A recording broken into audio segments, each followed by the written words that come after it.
अब यह देखिए कि इस बार पिछड़े, दलित, आदिवासी और मुसलमानों के सबसे ज्यादा वोट कहां पड़े हैं। कांग्रेस के गठबंधन को, कांग्रेस प्लस को इस बार मुसलमानों के खटाखट सबसे ज्यादा 76% वोट मिलने की संभावना है, जो पिछली बार से 24% ज्यादा है। पिछली बार कांग्रेस प्लस को देश में 52% मुस्लिम वोट मिले थे, लेकिन इस बार 76% वोट मिल रहे हैं। और उसका कारण यह है कि इस बार मुस्लिम वोट जो है वो कंसोलिडेट हो गया, यानी एक जगह हो गया, और मुसलमानों ने बहुत एक रणनीति बनाकर सिर्फ वहीं वोट डाला जहां उन्हें लगता था कि जो पार्टी बीजेपी को ठीक से हरा सकती है उसी एक पार्टी को हम वोट डालेंगे, और उन्होंने अपने वोट को विभाजित नहीं होने दिया। कांग्रेस और इंडिया गठबंधन के नेताओं ने राम मंदिर का बहिष्कार किया था, सीएए का विरोध किया था, अपराधी मुख्तार अंसारी के लिए इंसाफ की मांग की थी, और कांग्रेस ने तो सरकारी नौकरियों, शिक्षा, यहां तक कि सरकारी ठेकों में भी अल्पसंख्यकों की हिस्सेदारी को, यानी उन्हें कोटा देने का वादा किया था। और हो सकता है कि इन तमाम कारणों से देश भर के मुसलमानों के एक मुश्त वोट कांग्रेस और उसके सहयोगी दलों को मिल गए, यानी इंडिया गठबंधन को मिल गए। दूसरी तरफ बीजेपी को इस बार 6% मुस्लिम वोट मिल सकते हैं, जो पिछली बार से 3% कम है। तो उनको सिर्फ 6% मिलेंगे और यह पिछली बार से कम है। बीजेपी को देखिए, आपको यह भी देखना चाहिए कि बीजेपी को सबका साथ, सबका विकास और सबका विश्वास के बावजूद लगातार मुसलमानों के वोट नहीं मिल रहे हैं और मुस्लिम वोट उनका घटता जा रहा है। इस बार राहुल गांधी ने अपनी रैली में जातिगत जनगणना का मुद्दा उठाया था, कास्ट सेंसस, और कहा कि वो आबादी के हिसाब से लोगों को उनका हक देंगे, ज्यादा आबादी ज्यादा हक। और उन्होंने ओबीसी समुदाय की बड़ी बात की थी पूरे चुनाव प्रचार के दौरान। लेकिन एग्जिट पोल के अनुमान कहते हैं कि इससे बीजेपी को ओबीसी वोटों का बिल्कुल भी नुकसान नहीं हुआ है। बीजेपी को इस बार ओबीसी समुदाय के 56 की जगह 58% वोट मिल सकते हैं, और इनमें 2% की वृद्धि हुई है, कम नहीं हुआ। कांग्रेस को 19 की जगह 30% ओबीसी वोट मिल सकते हैं, और उसे 11% ओबीसी वोटों का फायदा हो रहा है। बड़ी बात यह कि यहां कांग्रेस के 11% वोट इसलिए बढ़े क्योंकि अन्य दलों के 13% ओबीसी वोट कम हो रहे हैं। तो इससे यह पता चलता है कि बीजेपी का जो ओबीसी वोट बैंक है वो तो बिल्कुल वैसा ही रहा, बरकरार रहा। लेकिन राहुल गांधी के बयानों का असर बीजेपी और एनडीए के ओबीसी वोटर्स पर नहीं पड़ा, बल्कि कांग्रेस के ही सहयोगी दल जो हैं उनके वोटर्स पर पड़ गया। यह असर अन्य दलों के उन ओबीसी वोटर्स पर हुआ जो बीजेपी को वोट देते ही नहीं थे। और इस बार भी उन्होंने बीजेपी को वोट नहीं दिया, लेकिन उन्होंने इस बार कांग्रेस को वोट दे दिया। यानी राहुल गांधी नुकसान बीजेपी का करने चले थे, लेकिन उन्होंने नुकसान अन्य विपक्षी पार्टियों का कर दिया। और अनुमान है कि यही स्थिति आदिवासी वोटों के साथ भी हुई है। एनडीए को इस बार आदिवासी समुदाय के 48% वोट मिल सकते हैं, जो पिछली बार से 1% ज्यादा है। जबकि इंडिया गठबंधन को आदिवासी समुदाय के 40% वोट मिल सकते हैं, जो पिछली बार से 10% ज्यादा है। लेकिन यहां भी ये 10% आदिवासी वोट कांग्रेस को अन्य दलों से मिलने का अनुमान है, जिससे बीजेपी का कोई नुकसान नहीं हुआ। इस बार सिर्फ दलितों के वोट इंडिया गठबंधन को एनडीए से ज्यादा मिल सकते हैं। एनडीए को दलितों के 40% और इंडिया गठबंधन को दलितों के 43% वोट मिलने का अनुमान है। जबकि सामान्य वर्ग के एनडीए को खटाखट सबसे ज्यादा 64% और इंडिया गठबंधन को सिर्फ 24% वोट मिल सकते हैं सामान्य वर्ग के। इससे पता चलता है कि सामान्य वर्ग के जिन लोगों को आरक्षण नहीं मिलता, उस वर्ग के हर 10 में से 6 से ज्यादा लोग बीजेपी को वोट दे रहे हैं। इस बार फर्स्ट टाइम वोटर्स के सबसे ज्यादा 44% वोट बीजेपी को गए और एनडीए को 42% वोट, माफ कीजिएगा, और 42% वोट विपक्ष के इंडिया गठबंधन को मिल सकते हैं। तो बीजेपी को गए 44%, एनडीए को, और कांग्रेस प्लस को गए 42%। सबसे बड़ी बात यह कि इस बार इंडिया गठबंधन को चुनावों के युवाओं के खटाखट वोट मिल सकते हैं, और युवाओं के वोटों में एनडीए और इंडिया गठबंधन के बीच सिर्फ 2 से 5% का अंतर ही हो सकता है। ये युवाओं के वोटों की बात कर रहे हैं। तो युवाओं के जो वोट हैं वो लगभग बराबर है।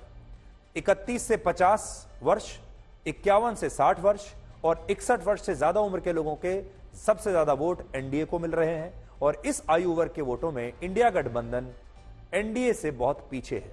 तो यानी जैसे जैसे वोटर की उम्र बढ़ती जा रही है, उसका वोट बीजेपी की तरफ जा रहा है, और जो युवा वोटर हैं उनका वोट जो है वो बराबरी से बटा हुआ है।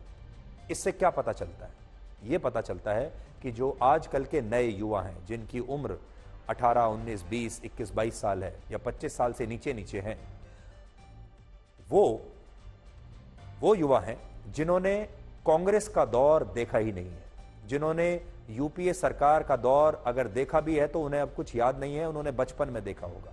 उन्होंने गठबंधन की सरकारों का दौर देखा ही नहीं है। वो युवा विपक्ष के इंडिया गठबंधन की तरफ गए हैं, क्योंकि वो जानते नहीं हैं कि जब कांग्रेस की सरकारें थीं तब क्या होता था, जब कांग्रेस के नेतृत्व में गठबंधन की सरकारें थीं तब क्या होता था, क्योंकि तब वो बहुत छोटे थे और वो तब चीजों को समझ नहीं पाते थे, इसलिए वो इन चीजों को जानते ही नहीं।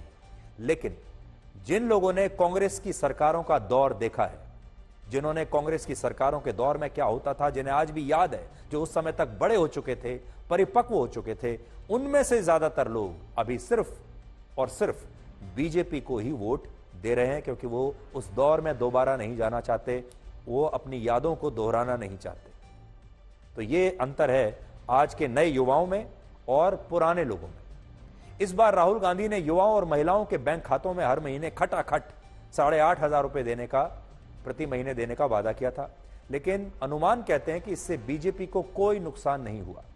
इस बार एनडीए को महिला गृहिणियों के पहले से भी ज्यादा 50% वोट मिल सकते हैं और इंडिया गठबंधन को सिर्फ 36% वोट मिल रहे हैं। इसके अलावा पूरे देश में एनडीए को महिलाओं के 48% और इंडिया गठबंधन को 38% वोट मिलने का अनुमान है। तो देख लीजिए, सबसे बड़ी बात यह है कि देश की महिलाएं एनडीए को वोट कर रही हैं, इंडिया गठबंधन को कम और एनडीए को कहीं ज्यादा वोट देश की महिलाएं कर रही हैं। महिलाओं की पहली पसंद बीजेपी है। इसी तरह बेरोजगारों के एनडीए को सबसे ज्यादा 45% और इंडिया गठबंधन को 42% वोट मिल सकते हैं। देश भर के श्रमिकों के बीजेपी और एनडीए को 44% और इंडिया गठबंधन को 41% वोट मिलने की संभावना है, जबकि शहरों में एनडीए को 46 और इंडिया गठबंधन को 40% और गांव में एनडीए को 50 और इंडिया गठबंधन को 37% वोट मिलने का अनुमान है। और ये आंकड़े आज खटाखट सारी कहानी आपके सामने खुद ही बयां कर रहे हैं। सोशल मीडिया पर प्रधानमंत्री मोदी का विरोध करने वाले लोग और विपक्षी दलों के नेता अक्सर ये कहते हैं कि देश का किसान मोदी सरकार से बड़ा नाराज है और जो किसानों के प्रोटेस्ट हुए थे एमएसपी को लेकर, वो बीजेपी को बड़ा नुकसान करेंगे। लेकिन एग्जिट पोल कहता है कि इस देश के किसानों को अपने प्रधानमंत्री पर पूरा भरोसा है और इस बार एनडीए को किसानों के सबसे ज्यादा 48% वोट मिले हैं और इंडिया गठबंधन को एनडीए से 8% कम 40% वोट मिलने की संभावना है। इसी तरह एनडीए को खेतों में मजदूरी करने वाले छोटे और गरीब किसानों के 43% और इंडिया गठबंधन को 41% वोट मिल सकते हैं। इससे यह पता चलता है कि सोशल मीडिया पर जो माहौल बनाया जाता है उसका जमीनी सच्चाई से दूर दूर तक कोई संबंध नहीं होता। आप राहुल गांधी के इन वीडियोस को याद कीजिए, जिनके सोशल मीडिया पर लाखों व्यूज दिखाकर कांग्रेस ये दावा करती थी कि देश में मोदी सरकार के खिलाफ बहुत ज्यादा असंतोष है और इसीलिए देश भर के लोग अब सिर्फ राहुल गांधी के वीडियोस को देख रहे हैं और उन्हें जबरदस्त व्यूज मिल रहे हैं। और यूट्यूब पर एक लगातार एक कैंपेन चलाया गया और कांग्रेस के नेताओं ने जो गलती की वो ये की कि राहुल गांधी ये वीडियोस तो बनाते रहे, चुनाव प्रचार करने की बजाय वो ये वीडियोस बनाते रहे और इन वीडियोस को व्यूज भी बड़े अच्छे मिल रहे थे। लेकिन उनसे गलती ये हो गई कि उन्होंने सोशल मीडिया पर मिलने वाले व्यूज को वोट मान लिया, जबकि व्यूज अलग होते हैं और वोट अलग होते हैं। और यह सच्चाई यह है कि चुनाव व्यूज से नहीं बल्कि वोटों से जीता जाता है और वोट सोशल मीडिया पर नहीं मिलते। अगर वैसे देखें तो हो सकता है राहुल गांधी और इंडिया गठबंधन अगर आज चाहें तो सोशल मीडिया पर अपनी सरकार बना सकते हैं, अगर वो आज चाहें तो यूट्यूब पर अपनी सरकार बना सकते हैं और यूट्यूब पर राहुल गांधी प्रधानमंत्री भी बन सकते हैं और अपना पूरा की पूरा कैबिनेट बना सकते हैं और यूट्यूब पर आज से ही या 4 तारीख के बाद से अपना शासन, अपनी सरकार का शासन शुरू कर सकते हैं और हर रोज वीडियो डाल सकते हैं, बैठकें कर सकते हैं, उनकी वीडियो बनाकर फिर यूट्यूब पर डाल सकते हैं और लोग उन्हें बहुत सारे व्यूज भी देंगे। लोगों के लिए भी एक नई बात थी। लोगों ने इससे पहले कभी किसी नेता को इस तरीके से वीडियोस बनाते हुए देखा ही नहीं था। राहुल गांधी जब ट्रकों में बैठकर ट्रक ड्राइवर के साथ जा रहे हैं या कैंटीन में बैठकर, बसों में बैठकर लोगों से बात कर रहे हैं, तो ये वीडियोस, ये मानना पड़ेगा, बड़े इंटरेस्टिंग थे, दिलचस्प थे, बहुत अच्छे थे। क्रिएटिविटी इनके अंदर थी, इनके अंदर मनोरंजन था, इनके अंदर एक संदेश भी था। लेकिन लोगों ने देखा जरूर, लेकिन देखने के बाद वोट नहीं दिया। बस गलती यहां रह गई, वरना वीडियोस तो बहुत बनाए गए, बहुत शूटिंग हुई।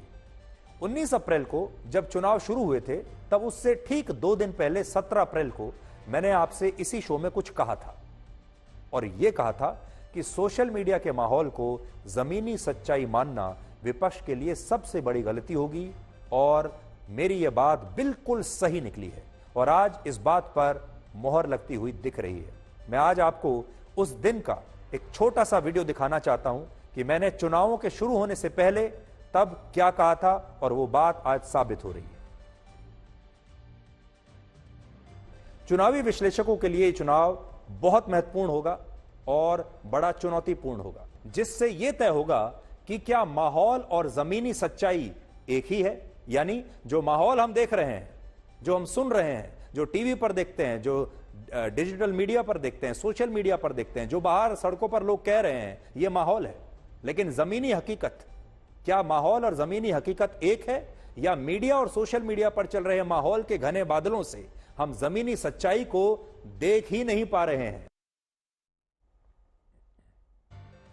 तो बहुत बड़ी जो चूक हुई है विपक्ष के नेताओं से और उनके समर्थकों से, वो यही हुई है कि उन्होंने सोशल मीडिया पर तो जबरदस्त माहौल बना लिया, लेकिन वो सोशल मीडिया का माहौल जमीनी माहौल से बिल्कुल कटा हुआ था।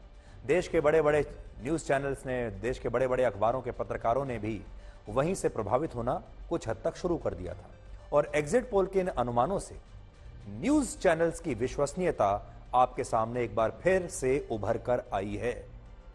आपने देखा होगा इस दौरान ऐसा एक माहौल बनाया गया कि न्यूज चैनल कुछ और बात कह रहे हैं और सोशल मीडिया और यूट्यूबर्स कुछ और बात कह रहे हैं, और लोगों ने न्यूज चैनल्स को दोष देना शुरू कर दिया, क्योंकि न्यूज चैनल्स वो बात नहीं कह रहे थे जो यूट्यूबर्स कह रहे थे या सोशल मीडिया पर लोग कह रहे थे। और आज आखिरकार वो बात साबित हुई जो हम आपको टीवी पर आकर यहां बता रहे थे, जो न्यूज चैनल्स आपको बता रहे थे, जो बड़े बड़े मीडिया संस्थान आपको बता रहे थे।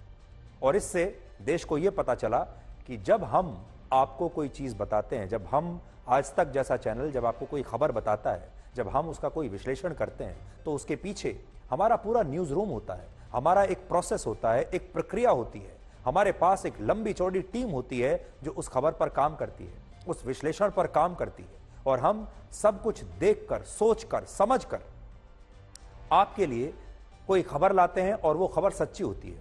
जबकि सोशल मीडिया पर सब कुछ व्यूज के हिसाब से होता है। सोशल मीडिया पर, यूट्यूब पर जो लोग कंटेंट बना रहे हैं, उनका एक ही मकसद होता है कि उन्हें ज्यादा से ज्यादा व्यूज चाहिए।